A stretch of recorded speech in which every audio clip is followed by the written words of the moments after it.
Hey family, welcome back to the channel where we don't just talk faith, we walk it. Deep, raw, and honest.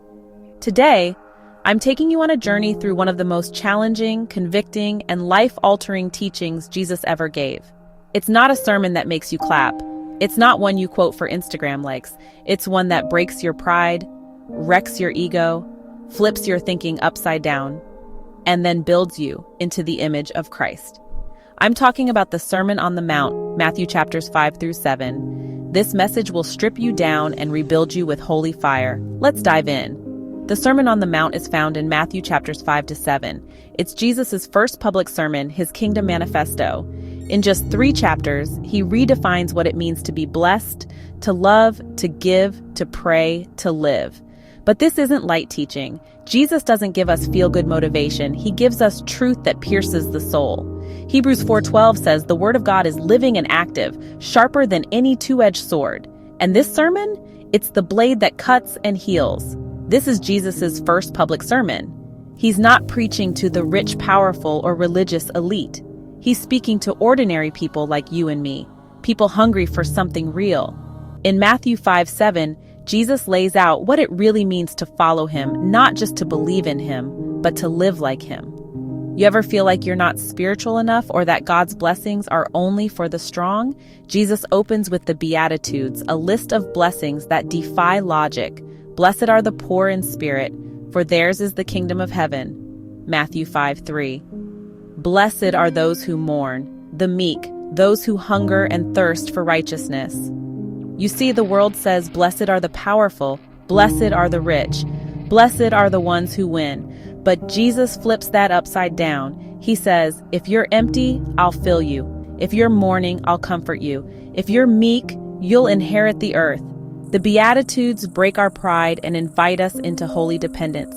They say, come low, God lifts the lowly. In verses 17 to 48, Jesus takes it further. He says he didn't come to destroy the law, but to fulfill it. Then he drops bomb after bomb. You've heard it said, don't murder. But I say, if you're angry with someone, you've already sinned. V 21:22. You've heard, don't commit adultery, but if you look with lust, your heart's already corrupted. V 27:28. He's not just going after behavior, he's going after the heart. This breaks the religious spirit. You can't just check boxes and fake holiness. You might not cuss someone out, but that passive-aggressive post, that unforgiveness, that silent bitterness, Jesus says it counts. He wants our hearts, not just our habits. Jesus is calling for radical internal transformation, and that's what sanctifies us. Chapter 6 is where it gets real. Jesus says, don't do your good deeds to be seen in Matthew 6:1. When you give, don't announce it. When you pray, go into your secret place. When you fast, don't make it obvious. Jesus is dismantling the religious show. He's reminding us God sees what's done in secret, and that's where he rewards. Are you more interested in the appearance of holiness or the reality of surrender? That's the test. You don't have to live stream every act of kindness. That quiet donation, that behind-the-scenes encouragement, that prayer no one hears, God sees, and he rewards. Then he gets to our fears. Do not worry about your life, what you'll eat or wear. V 25. Seek first the kingdom of God and his righteousness, and all these things will be added to you. V 33. You lost your job. You don't know how the bills are getting paid. Instead of panicking, you pause, you pray, you trust. You prioritize your walk with God, and somehow he provides. Jesus is saying, don't live in panic. Live in purpose. Worry doesn't add a day to your life. Trust brings peace to your soul. This breaks our need to control. It builds trust. He's saying, you don't need to live in survival mode. I've got you. Just keep your eyes on me. Jesus doesn't end the sermon softly. Beware of false prophets. You will know them by their fruit. Not everyone who says to me, Lord, Lord, will enter the kingdom. Oof, that's heavy. Just because someone has a title, a microphone, or a huge following doesn't mean they're from God. Ask, do they bear fruit or just flex? Do their lives align with their lips?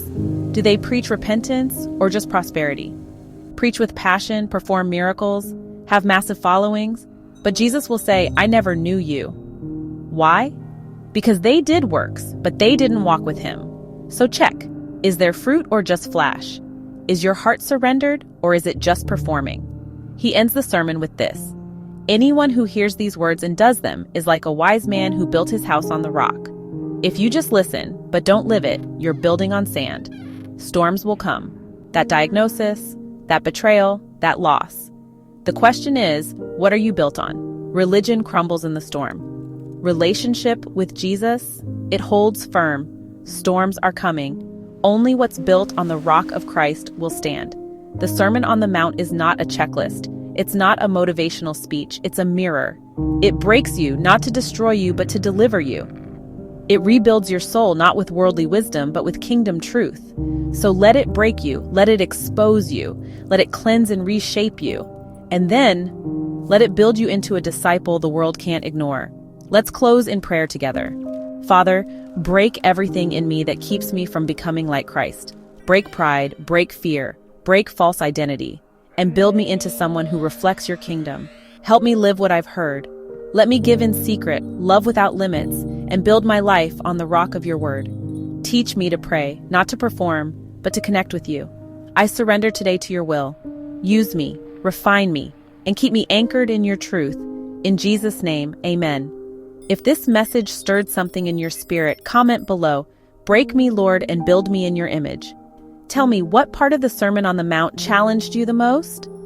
Don't forget to like this video, subscribe for more Bible-centered truth, share this with someone ready to go deeper, and remember, God doesn't break you to punish you, He breaks you to prepare you, and He builds what lasts.